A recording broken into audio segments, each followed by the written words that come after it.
Well, it's about time. Let's begin.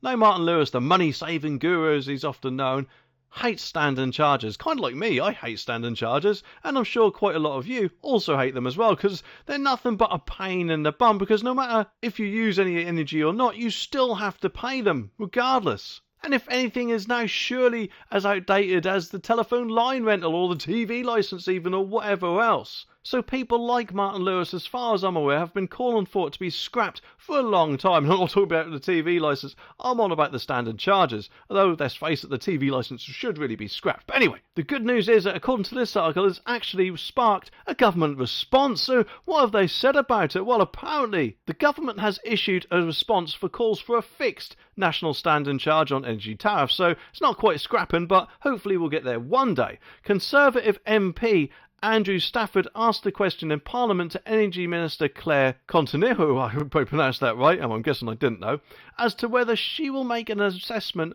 of the potential merits of introducing a fixed national standing charge for consumers. And Treasury Minister Amanda Soloway said in a response that Ofgem launched a call for input on standard charges, which closed Friday, January 19th this year, looking at how it's applied and to energy bills and what alternatives could be considered. I've got a good alternative for you. How about you actually only charge people for the energy they use? Because let's face it, more homes are actually lived in than not lived in, especially, of course, with the boatloads of Labour voters coming over here all the time, it seems. But if anything, it would surely benefit us all, rather than paying 15 to 20, maybe even 30 quid in the future of standing charges per month, if we pay about 1 or 2 pence more per kilowatt hour. All dependent on if that's the way they do it. I personally think that would be much more fairer. Because then if you don't use as much energy as, I don't know, Jeff next door, then you'll be paying much less. It just seems like the logical thing to do, doesn't it? But anyway, the government also says that Ofgem is currently analysing the responses and will publish a response in due course. Well, hopefully that due course will not take years like it often seems to do. But let's just say quite a lot of other government things. But listen to this, they also say that on March the 30th, my right honourable friend, the Secretary of State, and I wrote to the Chief Executive of Ofgem, highlighting the importance of keeping standard charges as low as possible. The update comes after standing charges increase under the rates set out in the new Ofgem price cap, which started on April the 1st. Now, that is the thing, isn't it? They seem to lower the things with one hand and put them up with the other. Kind of giving us all a virtual middle finger in the process, eh? The average standing charges, though, for energy increased from 53.35 pence a day to a whopping 60.01 pence a day, while the standing charge for gas also went up from 29.6 pence per day to 31.43 pence per day.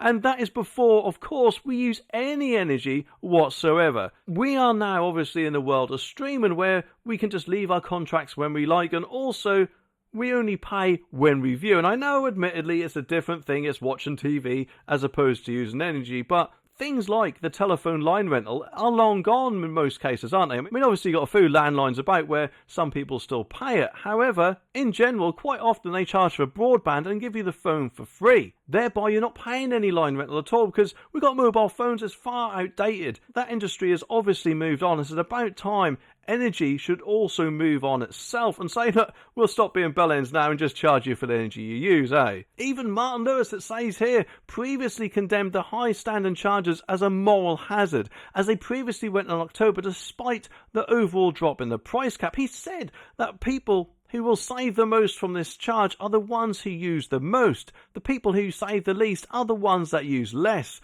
And that seems a complete moral hazard to me when they are trying to talk about getting people to use less energy for the right reasons. Well, that's a very good point, isn't it? Because if they keep banging on, don't they, about us using less energy per day because of net zero or carbon emissions, what other crap they are going on about. But what they're not thinking about is they're not exactly giving us much incentive to do it. I mean, yes, I know they'll give us a few pence off the bill here and there, it seems, but what about the standing charges, eh? Surely, if anything, we're not using as much energy. They're more than likely going to put it up if that's their case, isn't it? I mean, because aren't they saying that it covers all things in case suppliers go bust or people not paying their bills or to get the energy to your home or whatever other sort of stuff that covers. However, if people are saving energy, then they're surely not getting paid that way, so they'll more than likely put them up. I mean, hopefully I am wrong, but it does seem a little bit of a catch-22 system, doesn't it? To me, anyway. He carries on, though, and says, not because they can't afford it, but because what they're doing is effectively rewarding the highest users by the structure of energy bills. The saving experts said that one argument, though, for keeping standing charges higher rather than increasing unit rates is that by hiking those unit rates, people who use a lot of energy for medical reasons would see their bills shoot up, which, let's face it, would be an absolute nightmare for people, especially if they need equipment or appliances to keep themselves alive, and might even cause quite a bit of backlash. But that surely would be fixed by some sort of government grant for those people in need. And Mr. Lewis, or Martin if you prefer, said that this could be fixed though if there is a scheme to give payments to low income households in this situation. But the energy policy is unfortunately not joined up in this way, and the system remains fundamentally broken, and I personally think he's right. As soon as the government starts to realise that we don't need these things such as standing charges or a TV licence to watch TV in the day of streaming services, the better. These are outdated. I mean, telephone services, as I said, realised it with line rental, and these guys really do need to realise it as well, don't they? The financial journalist said that it's absolutely ridiculous that we are putting the standing charge up. It is effectively an energy poll tax that every household has to pay.